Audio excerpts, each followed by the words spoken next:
Imagine capturing the very essence of a rainforest, the vibrant greens, the humid air, the symphony of life.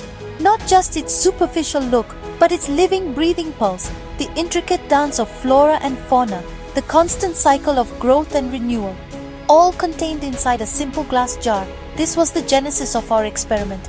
A bold attempt, if you will, to create a self-sustaining jungle, a miniature ecosystem, all thriving within the confines of a jar.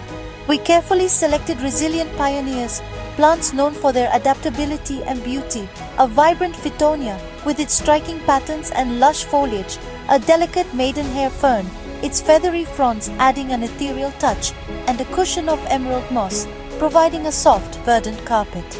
These plants, carefully chosen and arranged, would be the architects of a new sealed world, a testament to nature's resilience. The vessel itself, a large, clear jar with an airtight cork, was more than just a container. It became our tiny planet, a self-contained biosphere. We layered pebbles at the base for drainage, ensuring proper water flow and preventing root rot, followed by a mesh for separation, keeping the soil distinct from the drainage layer, and finally, a rich charcoal-infused soil to purify both water and air, creating a healthy environment. With the stage meticulously set, a palpable sense of anticipation filled the air. This was more than just gardening. It transcended the simple act of planting. It was an act of creation, a miniature genesis. We aimed to spark a self-perpetuating cycle, a closed-loop system where life could sustain itself indefinitely. Water, the lifeblood of our tiny world. Carbon, the building block of all organic matter. Growth, the visible manifestation of life's energy, and decay, the inevitable return to the earth, nourishing new life, all contained within a few liters of space. Would life truly thrive, adapt and flourish in such a confined, isolated world? The journey of 100 days, a test of resilience and balance, was about to begin. Our miniature world was ready to face the elements, its fate sealed by our hands, its destiny now in the hands of nature. Now we would watch nature's drama unfold, observe the intricate interactions, and document the subtle changes on a tiny cinematic stage, a microcosm of the world outside. The experiment had begun, and the story of our miniature world was just beginning to be written. Day 1 was all about careful construction, laying the foundation for a self-sustaining ecosystem. It was a delicate dance of preparation, ensuring every element was perfectly positioned to thrive in its new, confined environment. Each plant was placed with precision, a miniature botanical choreography. The roots were gently nestled into the soil, the leaves carefully arranged to maximize light exposure, creating a layered, living landscape. Each layer served a purpose, from drainage to nutrient provision, mimicking the complexity of a natural environment. A gentle misting simulated rain, a crucial step in initiating the water cycle within our tiny world. Just enough water to start the cycle, but not drown the inhabitants. This would be the only water for the next 100 days, a closed-loop system relying on evaporation and condensation. The final act, sealing the jar with a heavy cork, a symbolic gesture of isolation and self-sufficiency, trapping a bubble of Earth's atmosphere inside. The world within was now cut off from our own, a miniature biosphere operating independently. At first it looked like a still life, pristine, quiet, unchanging. A perfect snapshot frozen in time, a testament to the initial setup. But inside, invisible processes had already begun. The subtle hum of life initiating its intricate dance. Water seeped into the soil, hydrating the roots and preparing the plants for their vital role, and the plants prepared for photosynthesis, converting light into energy, fueling the entire ecosystem. The jar was no longer just a container. It was a living, breathing entity, a self-contained world with its own climate and rhythm. Our experiment had truly begun. The curtain had risen on a new world, a microcosm of the Earth's own delicate balance. All we could do now was watch and wait, observe the unfolding drama within this glass ark.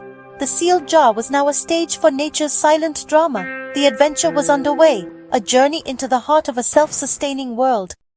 By day 2, the jar had transformed. A thick fog obscured the plants, a cloud born inside glass.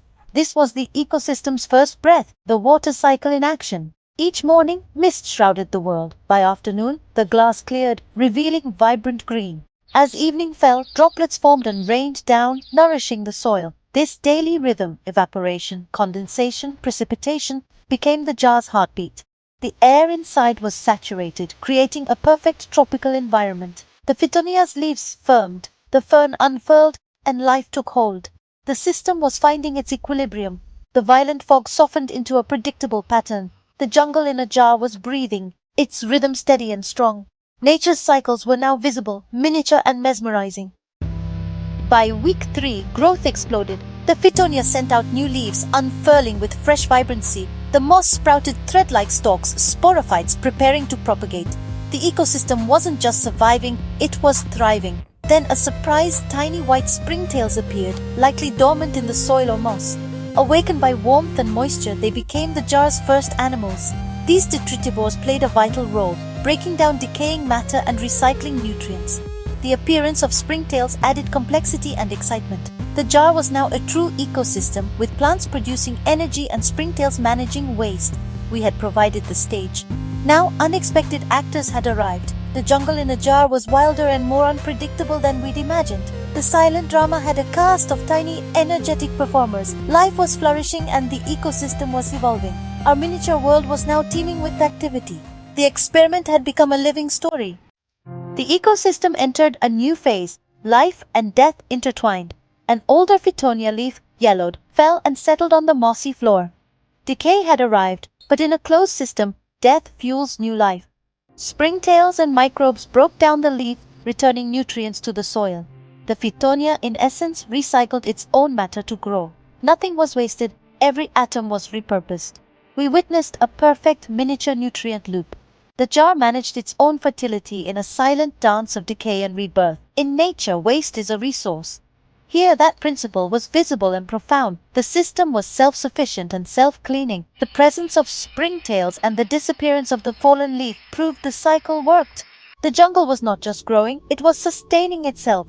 Nature's efficiency was on full display. Around day 45, a patch of white mold appeared, a sign of imbalance.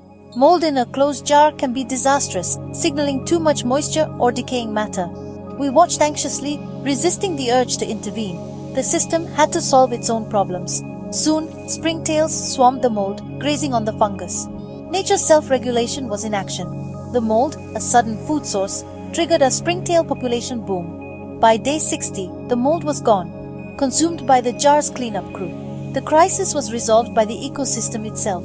This was the experiment's greatest lesson. Resilience, not perfection, defines a healthy system. Problems arose, but life adapted and overcame.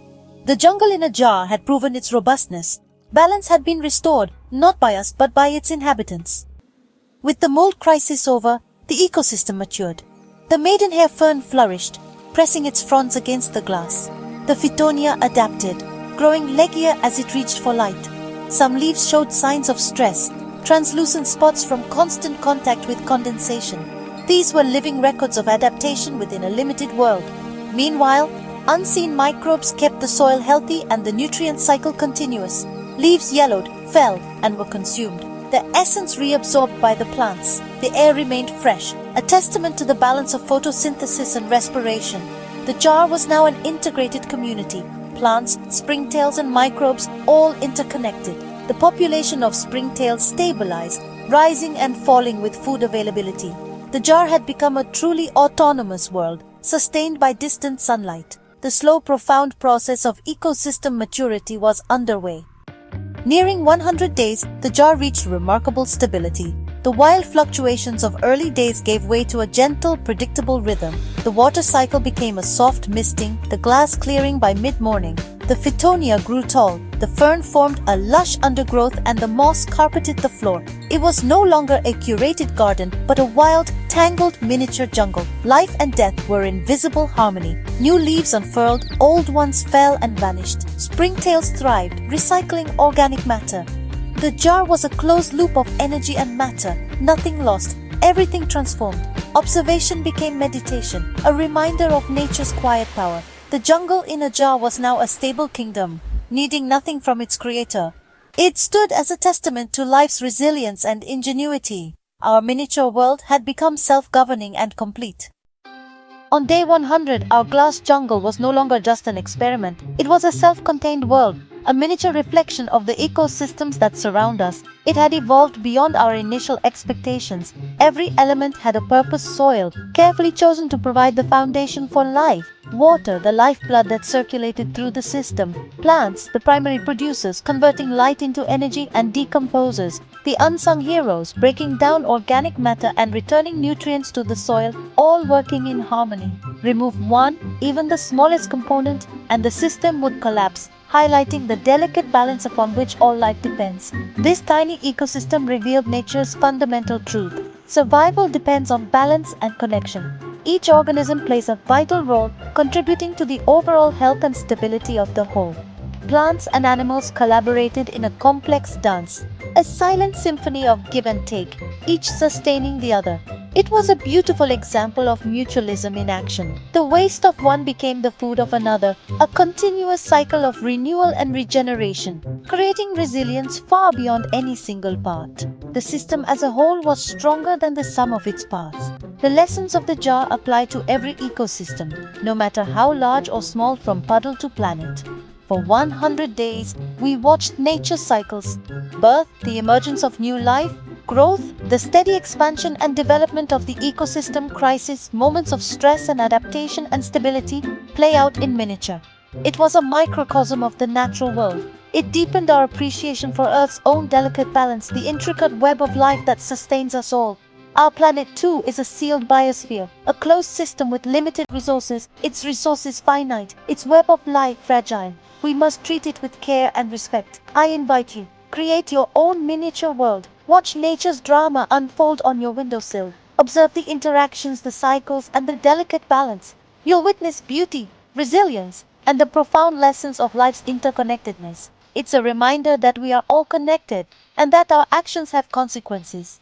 These tiny worlds are silent teachers, offering insights into the workings of nature, reminding us of the balance that sustains us all and inspiring us to protect it.